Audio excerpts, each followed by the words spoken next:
Good morning, students. Today we are continuing our decimals chapter for days 22, session 2, 7th class max.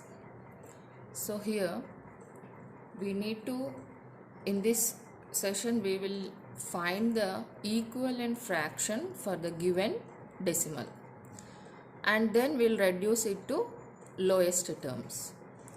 So, let's take an example and verify the process. Okay, so here we are taking the example 0.3. Suppose the decimal given is 0.3. So how do you find the equivalent fraction for this decimal? What you have to do, listen carefully, it's very simple. First, what is the number as a whole you can see here. When you don't have this 0, suppose you are not having, you are having only 3. So I am writing 3 here. Okay. Then after this decimal point, how many digits are there? Only 1 digit. Okay. So in the denominator, write 10. That's it. Okay. Let's take another example and see. 18.25. Yesterday in the last session, what did I say? How do you read a decimal number? Integral part is read as 18 and decimal part is read as 18.25. Remember that. Okay. So 18.25, when it has to be converted to equivalent fraction, what you have to do here? Yes, first consider whole number. Without point you write the whole number whatever is there. So without point you have 1825. Okay, if point is not there, so I'm removing the point and I'm writing 1825. That is 1825 directly I am writing without the decimal point. Then what you have to do in the denominator? How do you write the denominator? See this point. Okay, decimal point. And decimal, in the decimal part, what did I, yesterday's session, what we have learned, that we have learned that the right part of the decimal point is decimal part. Okay, so when you have decimal part, count how many digits are there in the decimal part. How many digits are there here after point 1, 2? 2 digits are there.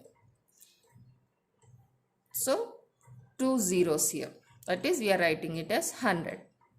Always you have to write 10, 100, 1000. That is, you have to first write in terms of multiples of 10 only for the denominator. When you convert a decimal to a fraction, in the denominator we always use the multiples of 10 and the number of zeros will depend on the digits after the decimal point. If it is 1 here, see, after the decimal we are having 1 digit. So I am writing only 1 0. And after the decimal point we are having 2 digits. So I am writing here 2 zeros. So that is how you convert first into fraction. Now then you have to reduce it to lowest terms. Here these two are co-prime. So that's why I didn't cancel any of the common multiples. We don't have any common multiples for 3 and 5 or 2. 10 means 10 goes in 2 table for 5 times. Okay. So but here you can see clearly that it is the units place you are having 5 here and in units place you are having 0 here. So both have the common multiple of 5. So let's see what you will get here. Okay. So here 5 3s are 15. Okay. So what will be the remainder? 3. 3 beside 2 is 32. So 6 hours you have 30. Then again the remainder is 2. and 2 beside 5 is 25, it goes 5 times. Okay, and here you are having 5 2s, 5 zeros, so you can write this one like this. So these two will get cancelled. We have learned all this in our fractions session. Okay, next again you can see here, again you are having 5 and 0, so again it goes in 5 table. Let's see. Okay, sorry, here it is 3. 3 5s are 15, no? So 3 5s are 15, and then 3 will be the remainder, 6, and then 2, so 5. So again it goes how many times? Let's see. 7 5s are 35 and 7 3s are 15. Then here 4s, so 5 by 5. So again this will go.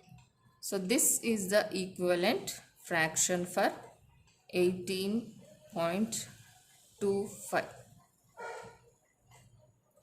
Okay, once again I'll repeat. First you have to write the in total number without decimal. Then how many digits are there after the decimal point, that is in decimal part how many digits are there, that many zeros will be added to the denominator in terms of multiple of 10. So here you are getting it as 100. Then we'll consider to reduce it. First it has been changed to equivalent fraction. Now you have to reduce it to lowest terms, because you can see directly here, if we know 5 table and the property of divisibility of 5 rule, so with that also you can say that when you have units place, you will definitely have 5 as a multiple of the given number. So when you divide 1825 with 5, you get 365. And when you divide 100 by 5, you get 20. That means if you add 20, if you multiply 20 and 5, you get 100. And similarly, if you multiply 365 with 5, you get 1825. So where common factors will be cancelled here. Similarly, again if you divide this 365 into factors, you get 73 into 5 and 20 as 4 into 5. Again these two 5 of common factors will be cancelled, removed. So what is the remaining fraction that is equivalent to 18.25? It is 73 by 4. How do you check this one? You can check this one by dividing 73 with 4. If you divide 73 with 4, you get 18.25. You can check it out in verification part. Then we'll take another example. See 1.01. How do you read it as? 1.01. Now here in 1.01, first you write whole number as it is without this decimal point. So when you write without decimal point, removing this decimal point, you get 101, that is 101. Then how many digits are there in this? 1, 2 digits are there in this decimal part. So I am writing here 2 zeros, that is multiples of 10. Can you find any common factors in between these two? These two are already co-prime. Why? Because 101 is a prime number and you don't have any common factor other than 101. So clearly they are in the lowest terms. So we need not write any common factors and cancel them. It's directly in the lowest form only. So you have to stop it here. So hope you followed. Now what you have to do after listening this part, you have to complete the homework in the same way as I explained here. Okay, so do the homework. Yesterday also many of you didn't complete the homework. So if you didn't understand, what you have to do, see the video 2-3 times, then you will follow. and then try to solve the given problems.